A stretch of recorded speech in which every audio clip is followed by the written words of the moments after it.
Pastor Walker from RichieRighteous, man, I just want to thank you for opening up the avenue and letting God use you for holy hip hop. And you know, this the camera, this the little MySpace reality. Everybody watching this, my man Pastor Walker. This is an honor for me to be here with you. I just want to say thank you from the bottom of my heart. Anything you want to say to the holy hip hop community? Listen, to the holy hip hop community, if I can do anything, I'm gonna make sure that this holy hip hop take over.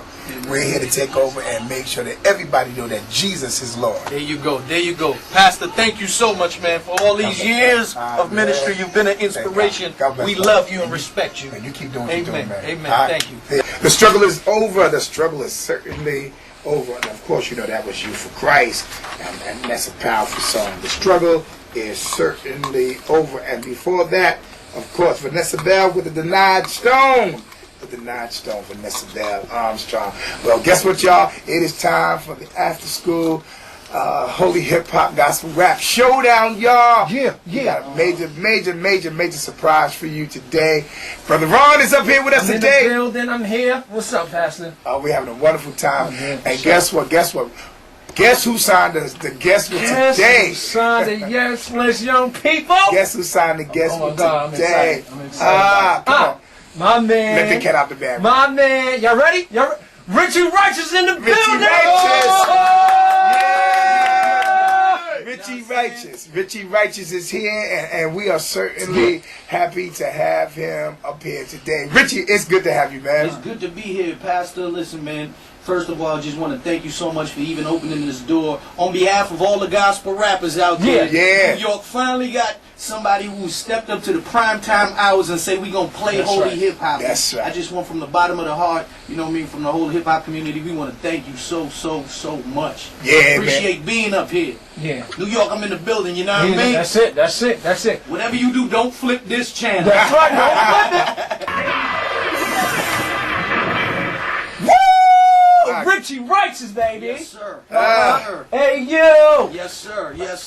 And I know y'all heard that last line, New York. I say, men give Grammys, but God give crowns. You know what I mean? Say that again. I said, men give Grammys, but God give crowns. Yeah. So, you know, you got to know your whole purpose in this whole thing, man. Listen, man, I'm so excited being up here, man. So I'm just hyped right now. Man, we all hyped that you here. The radio station's just been man. This is double R hour right here. I got you, baby. That's right. Richie, listen, man.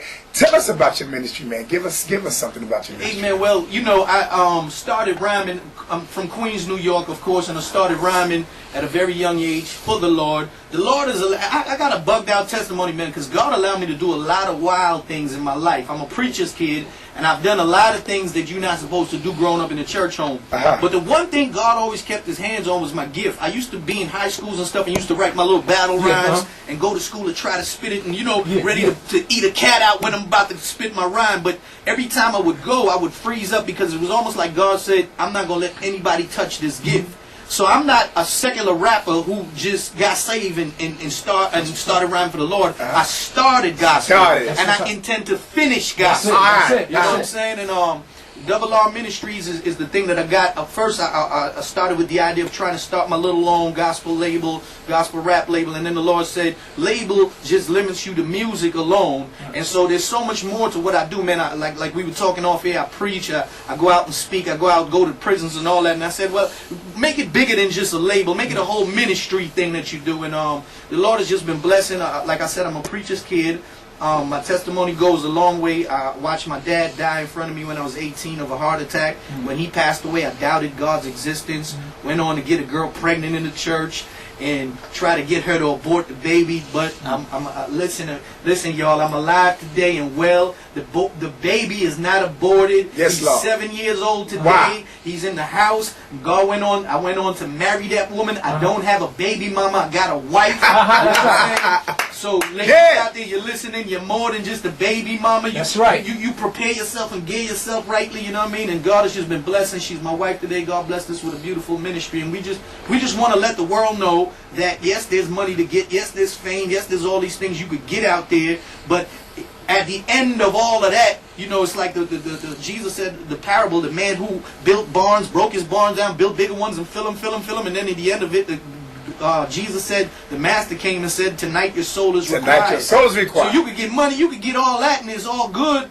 But at the end of it, God is really looking at your heart and your life, man. And I just know that money can't buy peace. It can't buy joy. Don't get me wrong. Get all the money you can, but it can't buy you joy, peace, wow. and just joy. Y'all feel me? I'm happy right now. Ain't no big deal or nothing. That's right. But I got the joy of the Lord. The joy of the Lord. And you know what? Nobody gave that to me, so that means nobody could take it away. Nobody can take it away. Man. Yo, Pastor, I was reading something, and I want to know, when did the name take place from Richard Muhammad Ishmael to Richie Righteous? Well, my dad was raised in a Muslim home. Okay. When he was a teenager, he heard a man preaching on the street corners in the Caribbean and Guyana. That's where the Caribbean music of my ministry come from. I heard that too. And he heard the man preaching, decided he was going to give his life to Christ. Being from a Muslim background, his parents locked him in the room the night he was going to go get baptized and beat him for like an hour, saying, you're not going to transfer into Christianity. However, he still knew down in his heart that Jesus is the way. He went and he got converted, lived for Christ, became a pastor. I was born into that type of home. And he named me after himself, Richard Muhammad Ishmael. So I'm the Muhammad who loves Jesus. And as I went on, God says, that because of his blood we are made righteous. It's not all our righteousness in our human flesh is filthy rags. But when he sees you and he sees that you're covered by the blood of Jesus, all of our filthy rags is cleaned and washed in the blood of the Lamb. So therefore, call me Mr. Righteous when you see me. That's it, homie. Yo, and let's talk about this song that's killing the airways up here. Yes. Called Censorship. What's up with that? Well, the reality is, man, I was in the Bronx, man, one night, and we did a concert, and it was like Bloods and Crips and all that was up there. And when we made the altar call, there was so many gangbangers that came and gave their life to the Lord. And the next day I woke up in the morning, man, I was just thinking to myself, I said, Lord, how come the video cameras is always on our people when we go to jail, or when we gang banging, or when they always doing documentaries of how bad we are? Here you have these kids saying, I'm willing to trade this $2 rag for the cross, and I'm going to follow Jesus. I said, where are the video cameras to show the positive brothers? The brothers who are making a difference. Of course, they're never present. So, I woke up that morning and started thinking about TV. I got a little son who we watch TV, and sometimes you watch some cartoons, and there's some bugged out stuff he's seen. And the thought just came to my head, flip the channel, Madonna kissing Britney, and I'm picturing my 7-year-old son watching this. Flip the channel, Bobby beating with, flip the channel, and it's no disrespect to these people, but it's just, this is what you see on TV, this is what you hear on the radio, this is what you hear on the internet. And I say, to all of that, and then majority of the representation of what the Christians are is, send me $50 million and I'll send you a miracle. You know what I'm saying? I believe in supporting and sowing, but I just wanted people to get the concept of that all this stuff is bombarding us on the airwaves, on the internet, but ultimately what you need to get is Jesus, and think